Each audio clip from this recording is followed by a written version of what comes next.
మారు మనసు పొంది బాప్తీసం పొందటమే రక్షింపబడటం. కాబట్టి దేవుడు యేసుప్రభు వారిని లోకానికి పంపింది ఎందుకు పంపలేదండి? తీర్పు తీర్చడానికి కాదు. నువ్వు చెడ్డవాడివి, నువ్వు మంచివాడు కదా అని చెప్పడానికి యేసుప్రభు రాలేదు, కానీ నీ పాపం నుంచి విడిపించేవాడు దేవుడు. ఒకవేళ మనలో ఎవరైనా రకరకాల పాపాల్లో బంధింపబడి ఉన్నారేమో, రకరకాల దోషాల్లో బంధింపబడ్డారేమో, యేసుప్రభు వారిని బతిమలాడండి, ప్రభువా ఈ పాపం నుంచి విడిపించు, ఈ దోషం నుంచి విడిపించని నిజముగా మీరు మొర్ర పెడితే యేసుక్రీస్తు రక్తము ప్రతి పాపము నుంచి కడిగి పరలోక రాజ్యానికి మనల్ని చేరుస్తూ ఉంది. కాబట్టి మరి మన మధ్యనున్న మార్తమ్మ గారు పేరు మార్చామండి. గతంలో ఏం పేరు ఆవిడది? శశికళ గారి పేరు మార్తమ్మగా మార్చాం.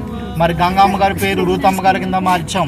వారిద్దరి యొక్క జీవితంలో ఒక కోట్లాది డబ్బు, అంటే వాళ్ళ జీవితంలో ఇల్లు కట్టుకుని ఉండొచ్చు, పెళ్లి చేసి ఉండొచ్చు, కానీ ఇవన్నీ తాత్కాలికమైనవి. కానీ వాళ్ళ జీవితంలో ఒక మంచి కార్యం ఏంటంటే వాళ్ళు ఏం పొందుకున్నారమ్మా? కోట్లాది విలువ గల రక్షణ వాళ్ళు పొందుకున్నారు. వాళ్ళు వీళ్ళు ఎవరైనా సరే రక్షణ పొందుకోవాల్సి ఉంటే కనుక ఇది మతం మార్చుకోవడం కాదు, కానీ మరి యేసుక్రీస్తు అని ఆయన్ని నమ్మి విశ్వసించి మీరు మనస్సు మార్చుకుని బాప్తీసం పొందుకోవడం ద్వారా యేసుక్రీస్తు రాజ్యంలో మీరు చేర్చబడతారు. మరణము మనిషికి ముగింపు కాదండి. ఇప్పుడు చూస్తున్నాం మనము, ఎక్కడ పడితే అక్కడ బాంబులు వేస్తున్నారు, ఎక్కడ ఏం జరుగుతుందో మనకి తెలియదు.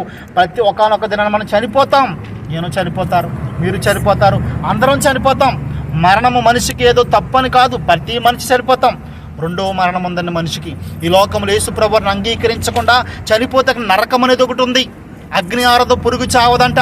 మీరు లోకంలో పాప బ్రతికి నీచమైన కార్యాలు చేస్తూ ఈ లోకంలో పాపములో కనుక ఉండి మీరు చనిపోతే తప్పెవరిది తెలుసండి?